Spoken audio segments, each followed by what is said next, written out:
Welcome back everyone. Reflective mind में आप सभी का स्वागत है। In this session we going to discuss the multiple choice type questions of chapter number 1 class 10 geography. So first question, objectives of agenda 21। Agenda 21 जिसे रियो अर्थ summit 1992 में strongly advocate किया गया था, उठाया गया था, जो 21st सेंचुरी के लिए वर्ल्ड के समझ किस प्रकार के एजेंडाज हमें एनवायरनमेंट को बचाने के लिए और रिसोर्स कंजर्वेशन के लिए होने चाहिए।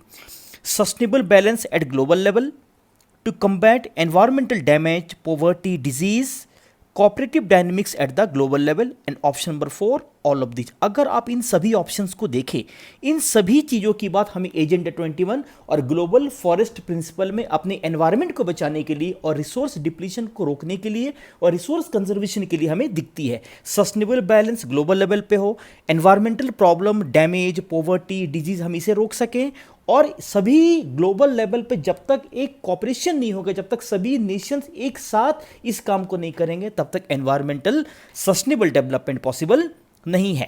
नेक्स्ट क्वेश्चन में areas of alluvial soil except, फिर यहाँ पे एक्सेप्ट का मतलब हो रहा है एक ऑड ऑप्शन। ऑड ऑप्शन का मतलब क्या होता है कि एक ऐसा एरिया जहाँ पे एलुवियल सॉयल जनरली नहीं पाया जाता है। ब्रह्मपुत्रा वैली अगर नॉर्थ ईस्ट को देखें असम में, तो जहाँ पे हमें एलुवियल सॉइल मिलता है क्योंकि वो रिवर वैली है।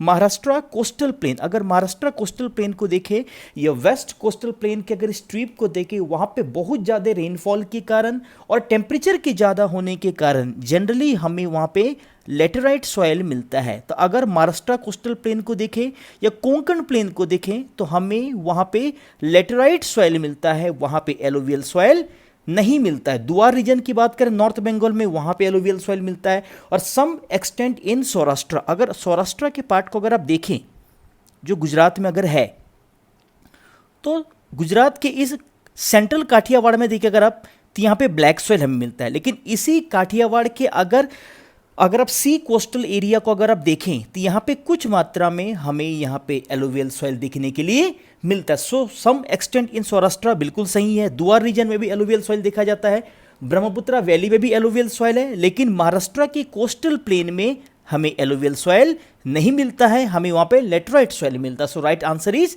लेटराइट सॉइल और Maharashtra coastal plain. If we don't have advance technology, know how to use called. अगर नो हाउ का मतलब हम लोगों ने प्रीवियस क्वेश्चन आंसर सेशन में भी डिस्कस किया था। नो हाउ हमारे रिजर्व से जुड़ता है और नो हमारे स्टॉक से जुड़ता है। लेकिन अगर आप इस क्वेश्चन को ध्यान से देखें, इस क्वेश्चन में एक बहुत इंपॉर्टेंट टर्म लिखा हुआ, इफ वी डोंट हैव। अगर हमारे पास टेक्नोलॉजी नहीं है कि किसी भी रिसोर्सेज को कैसे एक्सप्लोर करना है, कैसे उसे यूज करना है, तो नो हाउ तो यहाँ पे है, लेकिन नो हाउ के साथ साथ यहाँ पे डोंट का भी ऑप्शन लगा हुआ है। यहाँ पे डोंट का भी एक, यहाँ पे आप बोल सकते हैं एक वर्ड लगा हुआ है। So if you don't have advance technology, know how to use, so the right answer will be stock. Reserve की बात करें वो नो हाउ होता है। स्टॉक में अगर आप देखें तो नो हाउ का मतलब क्या होता है कि स्टॉक में है, हमारे पास वहाँ पे टेक्नोलॉजी नहीं है। डेवलप्ड रिसोर्स का मतलब क्या होता है, सर्वे के द्वारा अगर हमने रिसोर्सेज की क्वांटिटी और उसकी क्वालिटी को अगर हमने पता कराया है। So as per this question the right answer will be stock. Next question देखें, Which of the following feature is not associated with laterite soil? laterite soil का इसमें कौन सा फीचर नहीं है? Develops under alternative wet and dry spell। wet और dry spell में ये ट्रॉपिकल सब ट्रॉपिकल एरिया के अपलैंड वाले एरिया में, कुछ मात्रा में लोलैंड वाले एरिया में भी हमें मिलता है। सेकंड ऑप्शन देखें, laterite soils are not affected by degradation due to high nutritious value. सबसे पहली बात तो इसमें न्यूट्रिशियस वैल्यू होती है, लीचिंग के कारण कुछ न्यूट्रिशंस का यहाँ पे आप बोल सकते हैं वासडव्य भी होता है, लेकिन चूंकि अपलैंड वाले एरिया में मिलने के कारण लेटराइट सॉइल डिग्रेडेशन से बहुत ज़्यादा अफेक्टेड होता है, ये नॉट अफेक्टेड नहीं है। तो यही नॉट अफेक्टेड वाला जो वर्ड है यही प्रॉब्लमेटिक है। So as per this option यहाँ पे लेटराइट सॉइल का यही फीचर नहीं होता है, वो डिग्रेडेशन से अफेक्टेड होता है। Found along humid tracts of western Ghat, Shillong प्लेटू and coastal Goa, ये बिल्कुल सही है। Mostly found in low latitudes या ट्रॉपिकल और सब ट्रॉपिकल एरियाज में हमें जनरली लेटराइट सॉइल देखने के लिए मिलता है। So as per this question the right answer will be option number B और 2। नेक्स्ट क्वेश्चन में अगर देखें, features of black soil except, फिर यहां पे एक ऑड ऑफ है कि कौन ब्लैक सॉइल का फीचर इन चारों ऑप्शंस में से नहीं है। Facilitated by basaltic weathering, basalt rock के जो एक एक्सट्रूसिव इग्नियस रॉक है उसके वेदरिंग से, उसकी डिसइंटीग्रेशन से ब्लैक सॉइल बनता है। Geographically distribute in upper Deccan and Malwa plateau, upper Deccan के एरिया को देखें, महाराष्ट्र को देखें, तेलंगाना वाले एरिया में देखें, कर्नाटका में देखें, यहाँ पे जनरली हमें ब्लैक सॉइल देखने के लिए मिलता है। Very poor in calcium carbonate, potash and lime, यही ऑप्शन आपको थोड़ा सा प्रॉब्लमेटिक लगेगा। अगर ब्लैक सॉइल की बात करें, चूंकि वह ड्राई सेमी ड्राई वाले रीजन्स में हमें ज़्यादातर डेवलप होता हुआ या जोग्राफिकली पाया जाता है, तो वो कैल्शियम कार्बोनेट, पोटास, लाइम, इन सब चीज़ के मामलों में ब्लैक सॉइल रिच होता है, उनमें कमियां इन चीज़ों की नहीं होती है। So option number 3 is as per this question right option. और very poor in calcium carbonate, potash, fine है ना, potash lime, not fine sorry, potash lime, या ब्लैक सॉइल में ये सारी चीजें पाई जाती है। The last option, cracking muds and self ploughing are the unique feature of black soil. अगर क्रैकिंग मड की बात करें या मड क्रैक की बात करें, ब्लैक सॉइल जनरली स्टिकी होता है, बारिश होने के बाद वो फूल जाता है, लेकिन जब स्कॉर्चिंग हीट पड़ता है इवापोरेशन के कारण उसमें मड क्रैक्स या उसमें पंख फटन का फीचर पाया जाता है, और इसी मड क्रैकिंग फीचर के कारण ही हम ब्लैक सॉइल को सेल प्लॉविंग सॉइल भी कहते हैं। अब देखिए जो नेक्स्ट क्वेश्चन है, ये नेक्स्ट क्वेश्चन एजर्सन रीजनिंग का है, और हम लोग ने अपनी प्रीवियस वीडियो में एजर्सन रीजनिंग में एक क्या ट्रिक सीखा था कि सबसे पहले जो स्टेटमेंट एज एन एजर्शन और जो रीजन होता है, उन दोनों स्टेटमेंट को सबसे पहले चेक करना है, और अगर कोई भी स्टेटमेंट अगर उसमें से रॉन्ग हुआ तो ऑप्शन नंबर सी और ऑप्शन नंबर डी में से किसी एक पॉइंट को हम कंसीडर करना होता है। और उसमें से अगर कोई भी ऑप्शन या कोई भी स्टेटमेंट ए और आर में अगर रॉन्ग नहीं है तो हम सी या डी को जनरली कंसीडर नहीं करते हैं, फिर हमें ए या बी में से कोई एक देखना होता है। तो यहां पे स्टेटमेंट को ए और आर को अच्छे से देखिए। Black soils develop default during hot weather season which helps in the proper aeration of the soil. अभी थोड़ी देर पहले हमने ऊपर वाले क्वेश्चन में डिस्कस किया कि वो मड क्रैक्स होता है, उसमें क्रैकिंग मड का फीचर होता है, सेल प्लॉविंग होता है, लेकिन इस क्वेश्चन को अगर आप ध्यान से देखें, यहाँ पे डिफॉल्ट है, यहाँ पे डिफॉल्ट डेवलप नहीं होता, फॉल्ट एक टेक्टोनिक एक्टिविटी के थ्रू डेवलप होता है, यहाँ पे क्रैक्स डेवलप होता है। तो फॉल्ट वर्ड लगा के ये क्वेश्चन या फिर ये स्टेटमेंट थोड़ा सा प्रॉब्लमेटिक बन गया है। तो अगर एजर्शन को देखें तो एजर्शन यहाँ पे रॉन्ग है, एजर्शन यहाँ पे अप्रोप्रिएट नहीं है। सो इसके अकॉर्डिंग अगर ऑप्शन देखें तो option number D, A is false but R is true. अब देखिए, due to scorching heat and evaporation cracks develop along sticky black soil, ये बिल्कुल सही है, लेकिन ए या एजर्शन यहां पे रॉन्ग है। So the right option will be option number D और 4। नेक्स्ट क्वेश्चन को देखें। अगेन ये एजर्शन रीजनिंग तो नहीं बोल सकते, लेकिन statement based question. Statement number 1 में है soil is the most important replenishable biotic component. Soil एक रेप्लेनिशेबल या रेन्यूएबल रिसोर्स है, लेकिन यहां पे एक टर्म लगा हुआ है बायोटिक। सॉइल बायोटिक नहीं होता है, ये ए बायोटिक होता है, ये याद रखिएगा। तो ए बायोटिक है, सो बायोटिक लगकर स्टेटमेंट नंबर 1 यहां पे रॉन्ग हो रहा है। स्टेटमेंट नंबर 2 को देखें, soil formation is a rapid process. Soil formation का प्रोसेस रैपिड नहीं होता है, वो ग्रेजुअल स्लगिश प्रोसेस होता है। सॉइल डिग्रेडेशन का जो प्रोसेस होता है वो रैपिड होता है। सो इस पॉइंट ऑफ व्यू से स्टेटमेंट नंबर 2 भी रॉन्ग है।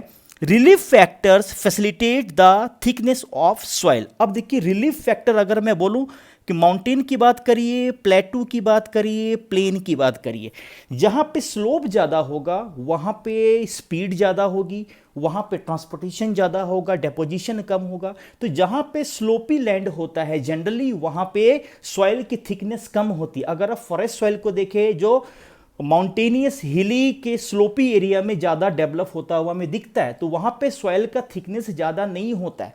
तो कहीं ना कहीं रिलीफ फैक्टर से भी सॉइल का थिकनेस जुड़ा हुआ होता है। अगर रिलीफ में वहाँ पे स्लोप ज़्यादा है तो थिकनेस कम होगा, और स्लोप कम है तो थिकनेस वहाँ पे ज़्यादा होंगे। तो यहाँ पे अगर आप देखें तो स्टेटमेंट नंबर 3 कुछ हद तक यहाँ पे सही है।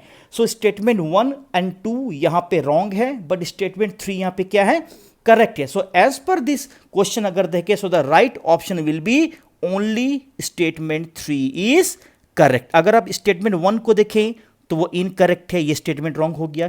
स्टेटमेंट 2 इज करेक्ट, नहीं, statement 2 is also incorrect. Statement 1 and 2 are correct, statement 1 और 2 करेक्ट नहीं है, वो भी इनकरेक्ट है। नेक्स्ट क्वेश्चन, अगर यहाँ पे देखें नेक्स्ट क्वेश्चन में सॉइल के कुछ फीचर दिए गए, उस फीचर को आपको समझना है और उसके अकॉर्डिंग बेस्ट सॉइल का उस फीचर्स के साथ जोड़ते हुए चुनाव करना है। Deposited along deltaic region, deltaic region में डिपॉजिटेड होता है। Made up of sand, silt, clay, kankar nodules found in some extent, famous for cereals production, above features are associated with. Deposited along deltaic region में देखें तो alluvial soil यहाँ पे हो सकता है, for example made up of sand, silt, clay, Sandy silty clay हो सकता है। कंकड़ नोड्यूल को देखें तो जो भी उसका बांगर है, जो ओल्ड एलोवियल होता है, उसके सबसॉइल वाले भाग में हमें generally kankar nodules due to extreme evaporation देखने के लिए मिलता है। तो इस पॉइंट ऑफ व्यू से येलो सॉइल में देखें तो येलो सॉइल जनरली हमें डेल्टाइक रीजन में डेवलप होता हुआ नहीं दिखता है। ब्लैक सॉइल की बात करें, ब्लैक सॉइल भी डेल्टाइक रीजन में नहीं, वो कहीं ना कहीं अपर डेल्टाइक रीजन में, अगर आप डेक्कन एरिया को देखें, मालवा प्लेटू को देखें तो वहाँ पे हमें ज़्यादातर, गुजरात के काठियावाड़ प्लेटू को देखें, अगर आप राजमहल के एरिया को झारखंड में देख सकते हैं आप, है ना। नेक्स्ट अगर रेड सॉइल की बात करें तो रेड सॉइल भी ये नहीं है। So as per this question the right option will be alluvial soil. चूंकि एलोवियल सॉइल इस क्वेश्चन के ऑप्शंस में नहीं दिया हुआ है, so the right option will be none of the above. तो यहां पे आप याद रखेंगे, ये जितने भी ऊपर में फीचर बताए गए हैं, they all are the important integral features of alluvial soil. Next question में देखें, अब ये भी स्टेटमेंट बेस्ड क्वेश्चन है, बट एजेंशियल रीजनिंग नहीं। यहाँ पे 4 स्टेटमेंट दिए गए और उनमें से आपको चूज करना है कि कौन से स्टेटमेंट या कौन कौन से स्टेटमेंट सही है और रॉन्ग है। Statement number 1, land under permanent pasture also increase due to increasing cattle population. Cattle population के बढ़ने के बाद भी, बहुत ज़्यादा पॉपुलेशन के प्रेशर के कारण और नॉन एग्रीकल्चरल यूजेस के कारण अगर आप देखें तो परमानेंट पैस्चर लैंड की संख्या क्या हुई है, कम हुई है, वो डिक्रीज हुआ है, ना कि इंक्रीज है। तो स्टेटमेंट नंबर 1 यहाँ पे रॉन्ग हो गया। स्टेटमेंट 2 को देखें, the pattern of net sown area mostly uniform from one state to another. अगर नेट सोन एरिया को देखें, एक ऐसा पीस ऑफ लैंड जहां पे साल में कम से कम एक बार फसलों की बुआई और कटाई होती है, लेकिन अलग अलग स्टेट में अलग अलग दिखता है। पंजाब, हरियाणा, वेस्टर्न यूपी को देखें, राजस्थान को देखें, जहां पे इरिगेशन ज़्यादा है, एग्रीकल्चरल मशीनरी का यूज़ ज़्यादा है, एग्रीकल्चरल लैंड में इन्वेस्टमेंट कैपिटल का बहुत ज़्यादा है, तो वहाँ पे नेट सोन एरिया का अगर परसेंटेज देखें तो 80% से हमें ज़्यादा दिखता है। लेकिन अगर नॉर्थ ईस्ट के एरिया को देखें, अरुणाचल प्रदेश, मिजोरम, नागालैंड, अंडमान निकोबार आइलैंड्स को देखें तो यहाँ पे हमें 10% से भी कम है। सो सभी स्टेट्स में यूनिफॉर्म नहीं है, ये अनयूनिफॉर्म दिखता है या नॉन यूनिफॉर्म दिखता है। So statement number 2 is also wrong. Statement number 3, afforestation is the effective way to check degrading soil resources and ecological balance. ये बिल्कुल सही है कि पेड़ पौधे लगाना इकोलॉजिकल बैलेंस का सबसे बड़ा, आप बोल सकते हैं, स्टेप है। और as per national forest policy, एक हेल्दी एनवायरमेंटल इकोलॉजिकल बैलेंस के लिए टोटल जोग्राफिकल एरिया के 1/3 भाग पर फॉरेस्ट कवर होना ही चाहिए। So statement number 3 absolutely correct. And statement number 4, waste land also includes fallow land. अगर फैलो लैंड की बात करें तो वेस्ट लैंड का मतलब क्या होता है कि कोई भी एक ऐसी बंजर भूमि जिसमें खेतीबाड़ी नहीं हो सकती है, या फिर प्रेजेंट टेक्नोलॉजी के द्वारा हम उसे खेतीबाड़ी के लिए बहुत ज़्यादा यूजफुल नहीं बना सकते।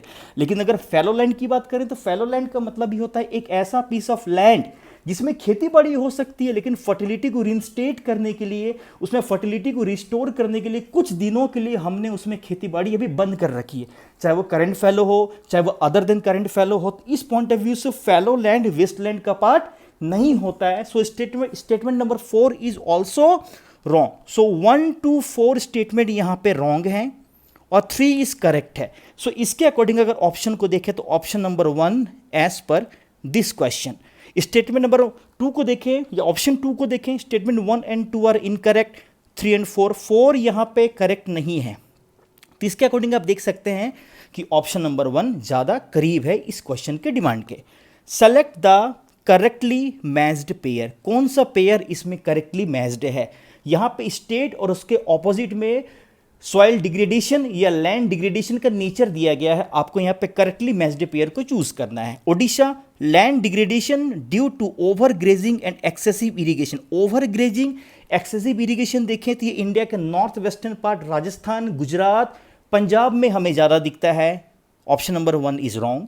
Rajasthan, land degradation due to desertification and unscientific agricultural practice. अगर राजस्थान में देखें, लैंड डिग्रेडेशन में शिफ्टिंग सैंड ड्यून्स का, वहाँ पे डिफॉरेस्टेशन का, एक्सेसिव इरिगेशन का वहाँ पे एक बड़ा इंपॉर्टेंट रोल हमें दिखता है। So as per this question option number 2 यहाँ पे करीब या नियर यहाँ पे लग रहा है। यहाँ पे अदर ऑप्शंस को भी विचार करें। Jharkhand, land degradation due to water logging, water logging के कारण लैंड डिग्रेडेशन राजस्थान, पंजाब, हरियाणा इन पार्ट्स में हमें ज्यादा दिखता है। झारखंड में लैंड डिग्रेडेशन का सबसे बड़ा कारण डिफॉरेस्टेशन, माइनिंग एक्टिविटीज है यहाँ पे। तो statement option number 3 is also wrong.